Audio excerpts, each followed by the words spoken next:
सुरेश अपने ताऊजी की बेटी के घर पहुंचता है। हेलो दीदी, मैं आ गया। अरे सुरेश, लेकिन तुझे आने में इतनी देर क्यों लग गई? तेरी ट्रेन तो 10 बजे की थी ना?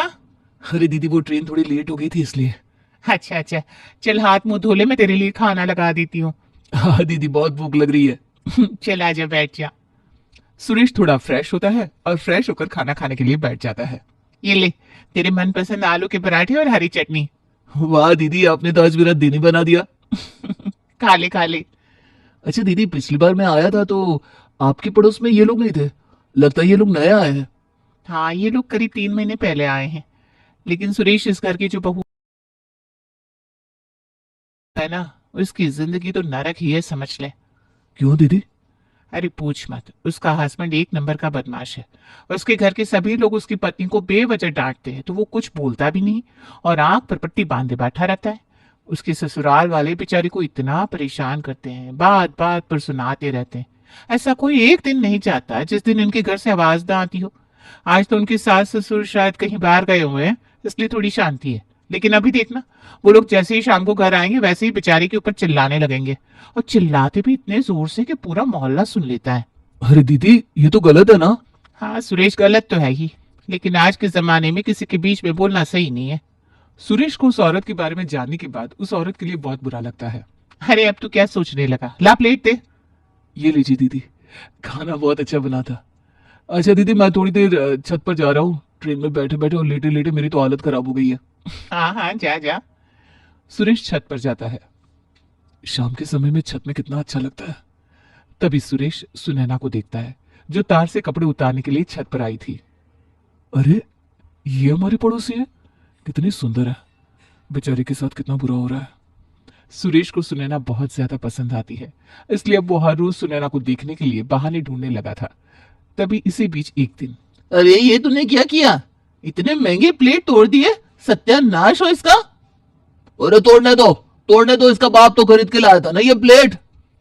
वही तो ससुर जी, अरे खुद को कमाकर कोई सामान खरीदना पड़े तब समझ में आए ना कि चीजों की कीमत क्या होती है। आप सबको हमें जो बोलना है बोल लीजिए, लेकिन हमारे माँ बाप को कुछ मत कहिए। क्यों? क्यों ना कहे कुछ तेरे माँ बाप को? कहीं के राजा रानी है कि वो? दोनों की इतनी औकात नहीं कि अपनी बेटी को पाल सके, और यहाँ पर बेटी हमें आकर दिखा रही है। सच में सासू माँ, आजकल इसका ना काम में बिल्कुल मन नहीं लगता। कभी किसी के कपड़े जला देती है, कभी बर्तन तोड़ देती है। उस समय मैंने जानबूझकर नहीं किया जेठानी जी, मेरी बातों का यकीन कीजिए। अरे तेरी बातों का क्या यकीन करे, झूठी कहीं की। मुफ्त की रोटियां तोड़ रही है, यहाँ शर्म नहीं आती? और नहीं तो क्या, और ऊपर से पढ़ी लिखी भी नहीं है। थोड़ी पढ़ी लिखी होती ना कहीं काम में तो लग जाती। अरे पवित्रा, तू भी क्या बात कर रही है? ये कामचोर औरत बाहर का काम कर पाती भला? इसका मालिक इससे तंग आकर 2 ही दिन में धक्के मारकर निकाल देता है इसे। हाँ सासू माँ, ये तो है। ये देखिए, आटा गूंथने के लिए दिया था, आधा घंटा हो गया, लेकिन अभी भी इनका आटा गूंथ नहीं पाया। वो इसलिए क्योंकि आपने बीच में मुझे ये चावल बीनने को दे दिए थे, वो भी इतने सारे। ज्यादा कहाँ है, बस 3 किलो चावल है। इतने चावल बीनने में तुझे मौत आ रही है क्या? और तू क्या हमेशा अपनी जेठानी से जुबान लड़ाती रहती है? अरे तेरी जेठानी तो ढेर सारा सोना लेकर आई थी दहेज में। तू तू क्या लेकर आई थी? 2 जोड़े कपड़े और 4 बर्तन। वही तो सासू माँ, अगर देवर जी ने अपनी पसंद की शादी की भी थी तो किसी ढंग की लड़की से करते, क्या भिखारन से शादी कर ली।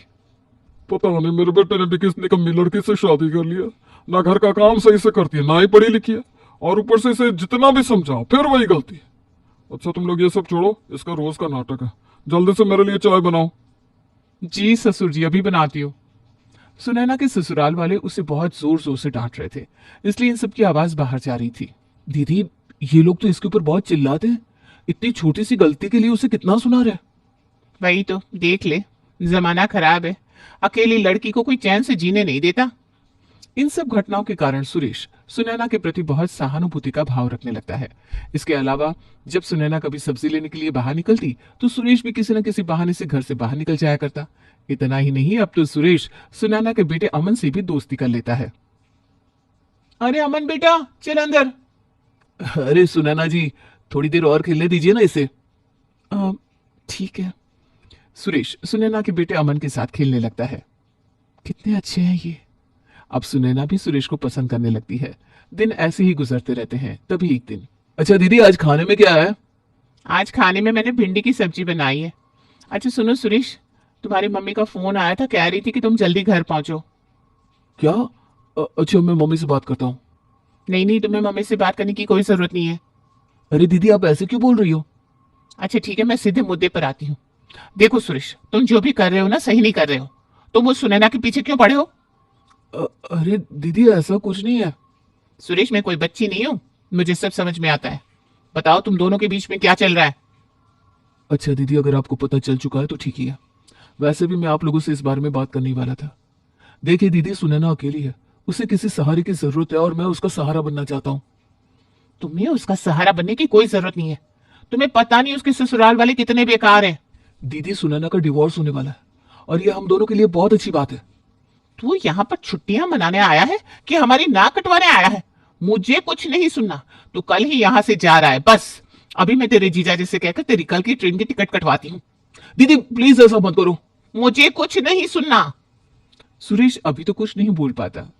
वहीं जब अगला दिन आता है तो सुरेश अपना सामान लेकर रेलवे स्टेशन के लिए निकल पड़ता है। अच्छा हुआ आकांक्षा कि तुमने सुरेश को अपने घर भेज दिया। हाँ बिल्कुल। लेकिन तभी इसके कुछ देर बाद सुरेश सुनैना के साथ वापस लौटता है। देखो आकांक्षा, तुम्हारे भाई ने क्या किया, हमें यहाँ मुंह दिखाने लायक नहीं छोड़ा। देखिए जीजा जी, मैंने ऐसा कुछ भी नहीं किया जिसकी वजह से आपको यहाँ मुंह छिपाकर चलना पड़े।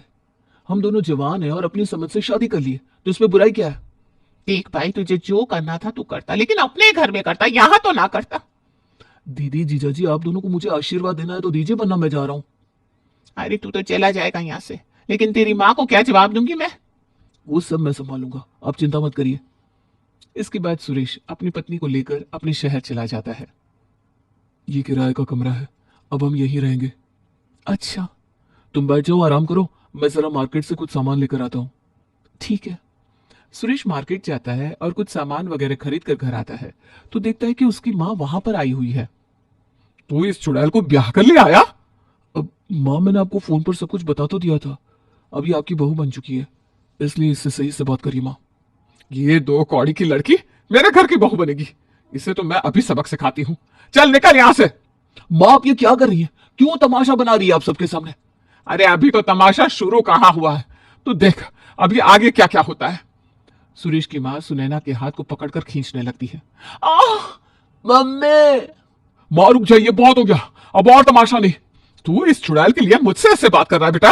हाँ माँ, मुझे मजबूरी में आपसे इस तरीके से बात करनी पड़ रही है क्योंकि आप मुझे मजबूर कर रही है।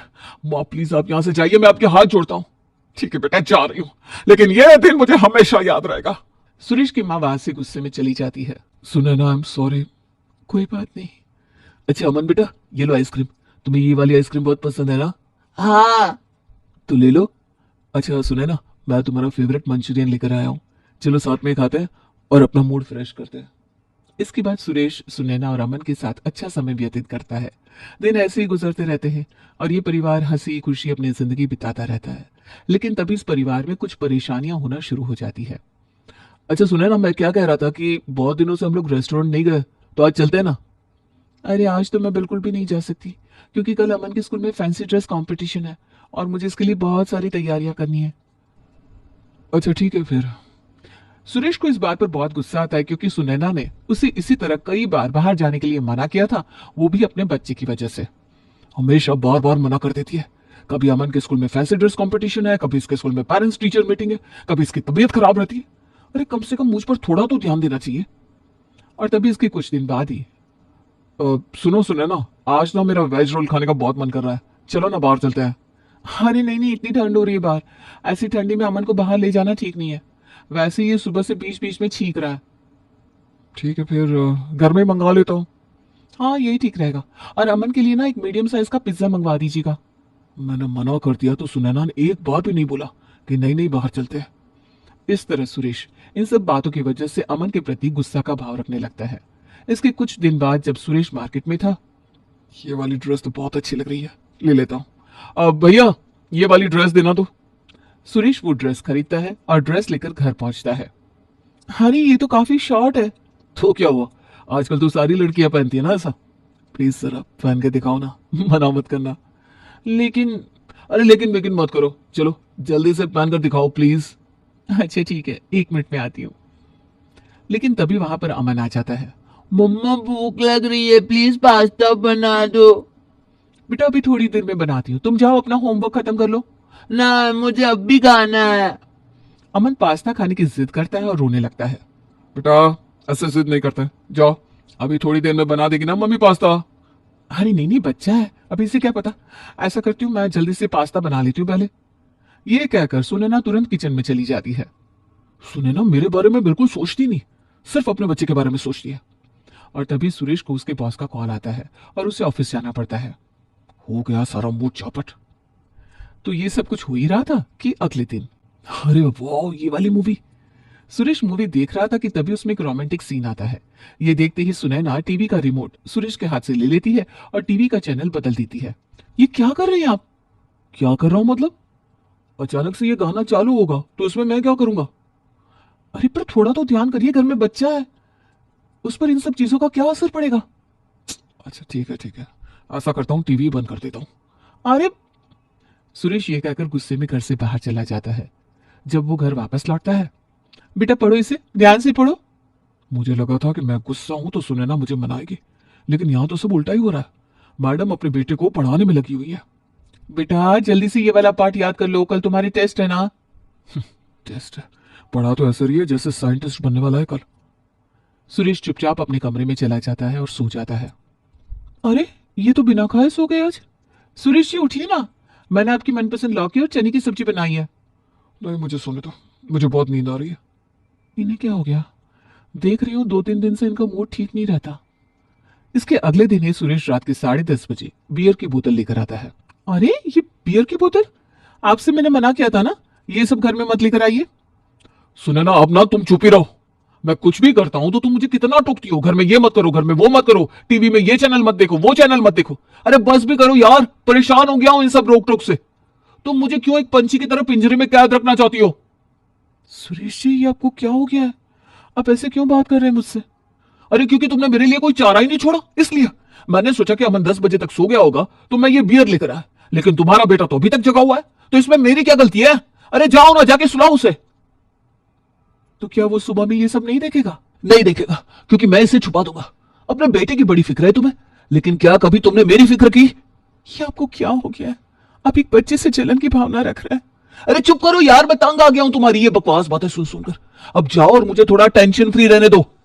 सुनैना रोते हुए चली जाती है। इसके कुछ दिन बाद, सुनिए, आपने दिन में अमन को मारा था और आपने उससे कहा कि वो मुझे इस बारे में कुछ ना कहे। हाँ तो मैं उसका पिता हूं, और उसका पिता होने के नाते मैं उसकी गलती पर उसे डांट भी सकता हूं और मार भी सकता हूं। तुम कहो तो नहीं मारूंगा, नहीं डांटूंगा। लेकिन उसने ऐसा क्या किया था कि आपको उसे मारना पड़ा? तुम तो ऐसे बोल रही हो जैसे मैंने उसे पता नहीं कितना मारा होगा। अरे हल्के से हाथ से एक थप्पड़ मारा था बस, क्योंकि वो बहुत शैतानी कर रहा था और मेरी बात नहीं मान रहा था। जरूर इसने तुम्हारे कान भरे होंगे और तुमसे कहा होगा कि मैंने उसे बहुत मारा। नहीं, इसने ऐसा कुछ भी नहीं कहा। मैं तो बस आपसे पूछ रही हूँ। लेकिन आप इतना गुस्सा क्यों कर रहे हैं? गुस्सा ना करूं तो क्या करूं? अरे इसकी वजह से तो मेरी जिंदगी जहन्नुम बन गई है, और ऊपर से तुम हो कि इसे समझाने के बजाय उल्टा इसका साथ दे रही हो। सुरेश जी अमन एक बच्चा है।